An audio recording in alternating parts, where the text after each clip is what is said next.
আজি ওদালগুৰিত ইণ্টিগ্ৰেটেড যিটো IS অফিচ আছে এইটো অপেনিং কৰা হ'ল আৰু আজিৰ পৰা ইয়াত অফিচ বহিব।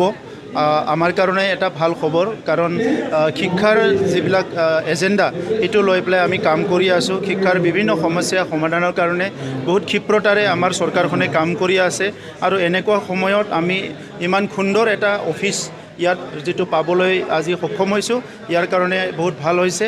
ওদালগুৰি জিলাত বৰ্তমান শিক্ষাৰ সমস্যাবিলাক যথেষ্ট অৰ্গেনাইজ কৰিলে। বৰ্তমান আমাৰ যিটো টিম আছে সেই টিমে বহুত ভালকৈ কাম কৰি আছে। আগৰ সময়বিলাকত অলপ লিজাৰবিলাক আপছ এণ্ড ডাউন হৈ আছিলে। মই আশা ৰাখিছোঁ অনাগত দিনত ওদালগুৰিৰ ৰিজাল্টবিলাকো ভাল হ'ব। এণ্টায়াৰ ওদালগুৰি জিলাত সকলো ছাত্ৰ ছাত্ৰীয়ে গুণগত শিক্ষা পাবলৈ সক্ষম হ'ব আৰু ইয়াৰ কাৰণে অসমৰ মুখ্যমন্ত্ৰী ডাঙৰীয়াই শিক্ষাত যেনেকৈ সংস্কাৰ আনিছে, একে সংস্কাৰ BTR অঞ্চলতো আমি আনিবলৈ চেষ্টা কৰিছোঁ আৰু KG to PG সকলো ছাত্ৰ ছাত্ৰীয়ে যাতে গুণগত শিক্ষা পাব পাৰে, ইয়াৰ কাৰণে শিক্ষকসকলক ট্ৰেইনিং প্ৰদান কৰা, পৰ্যাপ্ত পৰিমাণৰ শিক্ষক নিযুক্তি কৰি সকলো স্কুলত ৰেচনেলাইজেশ্যন কৰা, স্কুলৰ ইনফ্ৰাষ্ট্ৰাকচাৰবিলাক ঠিক কৰি দিয়া, এই সকলো কামতে আমি এতিয়া লাগি আছোঁ। মই আশা কৰিছোঁ 2 বছৰমানৰ ভিতৰত কমপ্লিটলি BTR অঞ্চলৰ শিক্ষাৰ যিটো পৰিৱেশ সেইটো সলনি হৈ যাব। কি কৈছে? নাই, প্ৰায় ষ্টুডেণ্টে ড্ৰাগছ এডিক্টেড নহয়। কিছুমান ষ্টুডেণ্ট বা কিছুমান ইউথবিলাকে ড্ৰাগছৰ প্ৰতি এটা আসক্তি বা ড্ৰাগছৰ কবলত পৰা দেখিবলৈ পাইছোঁ আৰু সেইটো এনেকুৱা নহয় যে সেইটো ৰিপাৰেবল নহয়। অসমৰ মুখ্যমন্ত্ৰী ডাঙৰীয়াই ড্ৰাগছৰ এগেইনষ্টত যিটো তেখেতৰ যুদ্ধ ঘোষণা কৰিলে, সেই সময়ৰ পৰা যথেষ্ট আমাৰ এইটো কণ্ট্ৰলত আহিছে। কিন্তু আমাৰ ওদালগুৰি জিলাত কিছুমান চুকে কোণে এই প্ৰব্লেমবিলাক চলি আছে। ইয়াৰ কাৰণে ডিষ্ট্ৰিক্ট এডমিনিষ্ট্ৰেশ্যন, পুলিচ সকলোকে ইয়াত সজাগ কৰি দিয়া হৈছে। আমি এতিয়া এই মাহতে আমাৰ ডিষ্ট্ৰিক্ট এডমিনিষ্ট্ৰেশ্যন, পুলিচ এডমিনিষ্ট্ৰেশ্যন সকলো ডিপাৰ্টমেণ্ট আৰু ৰাইজক লৈ পেলাই এটা সভা কৰিম ওদালগুৰিত আৰু ইয়াৰ পিছত আমাৰ এই অঞ্চলত কোনে ড্ৰাগছ ছাপ্লাই দিয়ে, ইয়াৰ ওপৰত আৰু বেছিকৈ কেনেকৈ কঠোৰ হ'ব পাৰোঁ আৰু কোন শ্ৰেণীৰ আমাৰ ইউথবিলাকে এই ড্ৰাগছৰ কবলত পৰিছে, তেখেতসকলক কেনেকৈ উদ্ধাৰ কৰিব পৰা যায়, ইয়াৰ কিছুমান ব্যৱস্থা আমি হাতত ল'ম। টিচাৰ খালী নাই, ছিংগল টিচাৰ আছে। আমাৰ BTRত প্ৰায় 600 ছিংগল টিচাৰ আছে, কিন্তু আমাৰ যিটো আছে 1200 পষ্টৰ কাৰণে SIO হ'বলৈ গৈ আছে।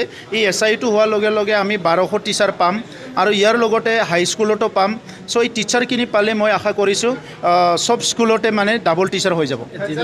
যিবিলাক অপ্ৰাদেশিক বিদ্যালয় আমাৰ ওচৰত আহি সুধি আছে, কথাটো কি ধৰণে লৈছে আপোনালোকে? CMA দিয়াৰ পিছতে তেওঁলোকৰ মাজত এটা প্ৰতিক্ৰিয়া হৈছে যে আমাৰ চাওক, ভেঞ্চাৰ স্কুলটো প্ৰভিঞ্চিয়েলাইজ কৰাৰ কাৰণে 2011ত এটা আইন হ'ল, 2013ত এটা এমেণ্ডমেণ্ট কৰা হ'ল।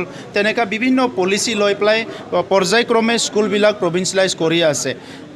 এই যে 6.3 ক্লজটো BTR যিটো চুক্তিত আছিলে, সেই ক্লজ মতে BTRৰ ভিতৰৰ যিখিনি বড়ো মিডিয়াম, অসমীয়া মিডিয়াম বিদ্যালয়, অপ্ৰাদেশিকৃত যিটো বিদ্যালয় আছে, এইবিলাক নিড বেছত যেনেকৈ ৰাইট টু এডুকেশ্যন এক্টত যেনেকৈ আছে 1 কিলোমিটাৰত এখন LP স্কুল থাকিব লাগিব, 3 কিলোমিটাৰত ME স্কুল আৰু 5 কিলোমিটাৰ 7 কিলোমিটাৰত হাই স্কুল।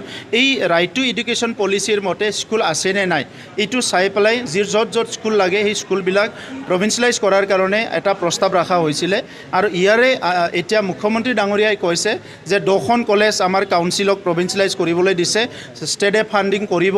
ঠিক তেনেধৰণে আমাৰ হায়াৰ ছেকেণ্ডাৰী আৰু হাইস্কুলতো চাবলৈ দিছে যে কোনটো বিদ্যালয় তেনেকুৱা আমাৰ ৰাইট টু এডুকেশ্যন এক্ট মতে প্ৰাদেশিকীকৰণ কৰিব পৰাকৈ নিড বেছ স্কুল হিচাপে আহিব। চ' সেইটো আমি চাই আছোঁ। গতিকে ইয়াত অসমীয়া মিডিয়ামে নহয় বুলি তেনেকুৱা একো নাই। বড়ো মিডিয়াম, অসমীয়া মিডিয়াম য'ত যি সমস্যা এইটো লাহে লাহে পৰ্যায়ক্ৰমে সমাধান কৰিবলৈ চেষ্টা কৰি আছে। কিন্তু ইমানেই প্ৰব্লেমটো বেছি যে আজি বহুত স্কুল আছে যিসকল স্কুলে ৰাতাৰাতি জন্ম হোৱা, বহুত স্কুল আছে য'ত এনৰলমেণ্ট নাই, তেনেকুৱা বহুত স্কুল আছে। চ' আজি যিবিলাক স্কুল একদম নিড বেছ, এনৰলমেণ্টো আছে, প্ৰয়োজনো আছে, সেই স্কুলখিনি লাহে লাহে হৈ যাব। কিন্তু যিখিনি নাই সেইখিনিও লাইনত আহি যায়। তো তেতিয়া চৰকাৰে যিটো ৰুল আছে, যিটো গাইডলাইনছ আছে, সেইটো ফ'ল' কৰি পেলাই সেইটো কৰিব নোৱাৰা হৈ যায়। তো সেইকাৰণে আপোনালোকে কোঅপাৰেট কৰক, লাহে লাহে স্কুলবিলাক কেনেকৈ প্ৰাদেশিকীকৰণ কৰিব পাৰে, ইয়াৰ কাৰণে আমি আগবাঢ়ি যাম। Thank U.